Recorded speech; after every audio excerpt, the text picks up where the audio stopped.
Lami is built on Lone Pine Point, and Captain Fraser, one of the original settlers, who was a captain on various boats on Peninsula Lake, is buried here. Okay, this is Lang Moffat talking about the cottage property and the cabin in Lami. The original cottage on the property was built in 1934. And the part that is in this picture with the sign Kyalami on is some of the original building that was built. Sorry, 1935 it was built, and this is some of the original part of the building which still stands here now. The name for the cottage is Kyalami, which means our home in Swahili. And my mom and dad chose to name some of the cottages on the property in some of the tongues, languages where the Moffat stoves were sold around the world pre-Second World War. Kyalami, as I say, is Swahili for our home. And South Africa is an area which does have the Swahili language as part of their native languages. They have many. Okay. I'm Heather Moffat, and I'm interviewing my dad, Lang Moffat, the fourth, about, yes, Thomas Lang Moffat the fourth, about our cottage on Penn Lake, and about his experiences on the lake. Part one, I think he's going to talk about the name of the cottage and the name of the place. Well, what I'd like to do is to follow up the first interview part section that we had the other day and put a physical background to what we're talking about. We're sitting right now on the area of the cottage property, which is called Lone Pine Point. And it got its name from a massive tree, which is over here on my right, which was the lone pine on this property. It was a big white pine. And if you take a look in Penn Lake 2, page 6, right opposite the opening forward, you'll find a silhouette picture of that tree and how it towered over everything in the area. Unfortunately, in 1954, we had a baby tornado come across the lake. And in the course of that storm, my mom and dad were in the cottage at the time. They were aware that something was seriously out of control outside, and they huddled by the fireplace, which was what they felt was the safest place to be, that they would be left standing if anything serious happened to the cottage. And when the next morning, when the storm was over and they went outside, they found out that this massive white pine had been completely uprooted and laid flat down, just missed the cottage, and laid down between the cottage and the boathouse on the shore. That baby tornado did a lot of damage elsewhere across the lake on the island. It pulled out a bay window and moved it some 20, 30 feet from the building. And in the case here, the uprooting left us with a lot of wood we didn't know what to do with. It just so happened that my folks were in the process of changing their plans. They originally planned to build residence on Wonderview Farms, but they had just gone through a winter and found that it was very, very difficult at that time to get a car with a vet into the farm to look after the sheep if they were having lambing problems in January and February of the year. At that time, they kept the farm road open as needed with a team of horses and a wooden snowplow. But that certainly was not enough to get cars in the winter when you wanted them in an emergency. The pine, as a result from this tree, was ultimately turned into a mantelpiece in the farm home on the highway, now known as Bloomington, is it? I think Broom Hill. Broom Hill Farm on the highway. That was originally the Leonard Hill farmhouse on the highway, and it was for sale, came up for sale.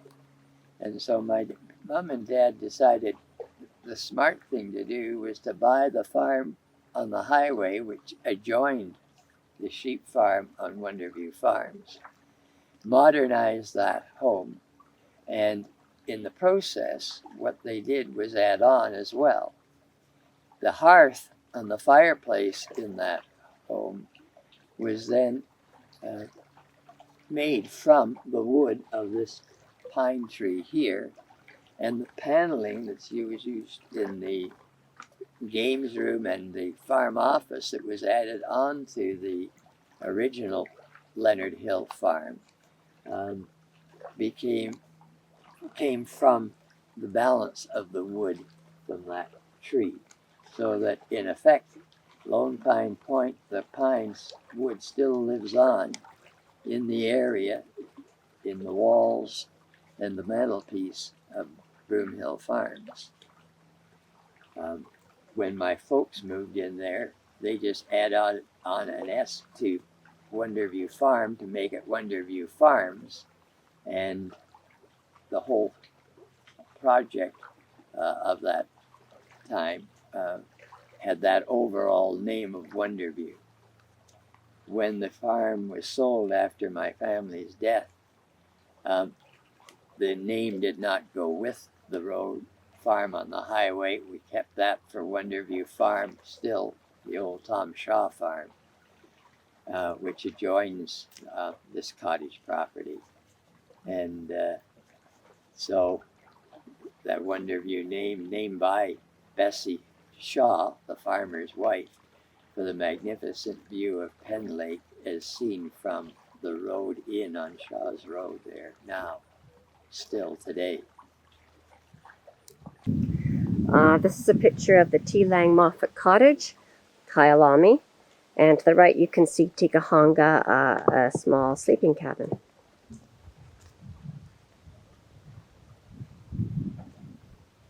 That's the main part of the house, and the screen porch.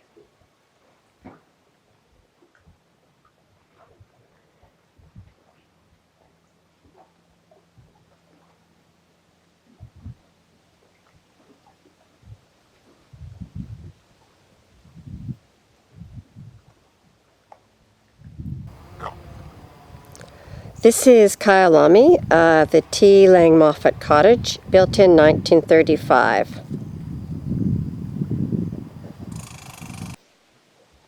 The only original change from the original basic cottage you see in this picture were the addition of skylights to add more light in the cottage in more recent years. And at the far end, there was a small addition put on which had a bathroom, an indoor bathroom, and a small dressing room, which attached to the rear veranda that was part of the original building. That rear veranda was open air, not screened, and in fact was really the dining room where we had our meals. And that became the They put in a bathroom and a bedroom there? No, That's what we're looking at now? That's where that was later turned into a bedroom, master bedroom, when the bathroom and dressing room were added. And Norm will have to give me the details of it. I forget the year. Okay. This in this shot focuses primarily on the small addition that was made of the bathroom and the dressing room, which attached to the original dining room open air veranda, which was turned into a master bedroom. And the fireplace there was added at that time so that there was a nice fireplace in the bedroom for the change of season times of year, early spring and September, October.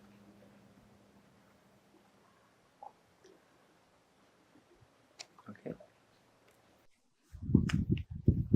Looking out from the covered open air veranda under the Lami sign, to the left, you'll see the mound here with a small cairn, and that is to mark the fact that when the property was purchased, there were three individuals buried in this location.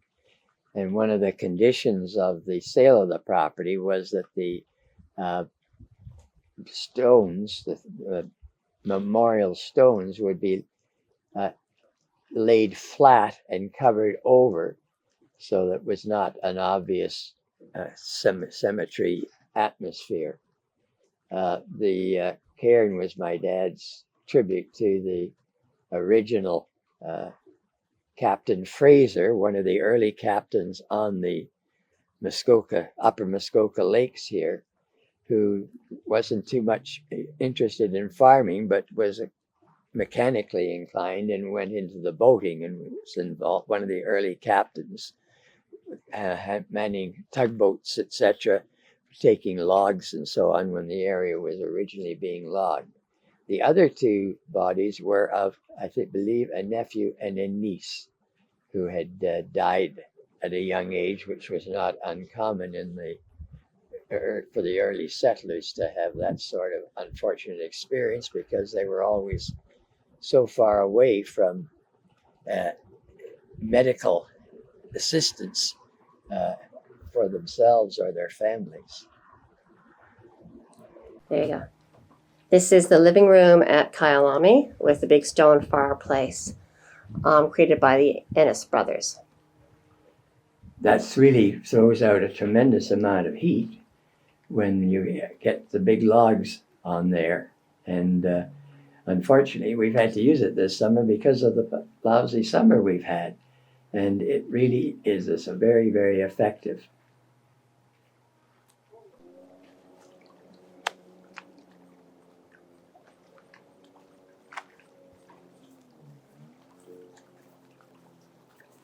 The cabin I'm just walking from is known as Nyumba.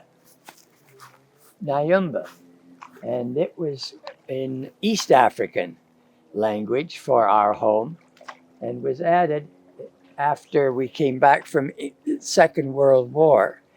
My brother and I were then 18 and 17, and they had outgrown the Tikahanga, and we also wanted to have friends up and entertain and not interrupt the people in the main cabin. And so this is one large room with a veranda, screened in veranda, which has been it's built just about 1948. And it was built by the same builders, Ennis, Billy Ennis and Hector Ennis, the sons. They put it up. At the same time, a proper working cabin was built on a separate location.